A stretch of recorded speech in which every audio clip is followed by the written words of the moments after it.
alert. Sandali. Sandali. Ito ang kauna-unahang dokumentaryo ni Cara David para sa Eyewitness, Ang Gamo-Gamo sa Dilim. Tungkol sa paghihirap ng mga estudyante sa Little Baguio, Oriental, Mindoro. Yun yung nagturo talaga sa akin ng inspirasyon na kahit gaano kahirap ang buhay, kahit gaano ito kadilim, pwede mo itong lagyan ng liwanag. Matinig!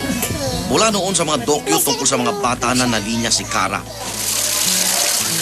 Sa Selda Inosente, nakilala ni Cara mga batang lumalaki sa piling ng mga inang bilanggo. Isang sakada naman o manggagawa sa tubuhan si Udong. 10 taong gulang pa lang, malaki na ang responsibilidad. Ano mas gusto mo? Laro o trabaho? Trabaho. Yeah. Isang kakaibang dokyo naman ang buhay sa mga mata ni Ekang. Holdapper ang ama. Wala dyan yan. Dahil mo bulong yun. Drug runner ang ina. At ang lola naman niya, isang bugaw. Ang kanilang bahay, ginawang paupahan ng mga adik. Wag kang bibitibig na. Ipasong pina. Uy, sabi niya salamat. Pero sa dami ng dokumentaryong nagawa na ni Cara David, isa ang nagmarka sa napakaraming tao. Ang Butot Balat.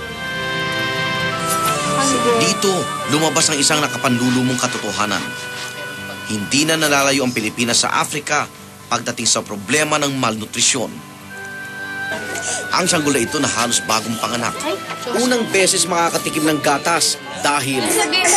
Kape po yun inom niyan. Kahit nung baby? Oo. Si Jeremy, 14 years old na, pero ang kanyang timbang.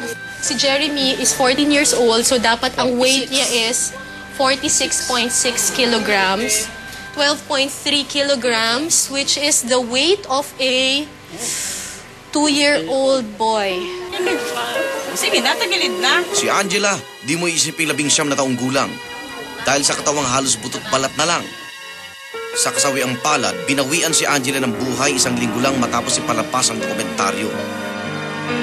Si Jeremy at ang sanggol na si Julian, umanaw na rin. Actually, masakit siya talaga yung butot balat.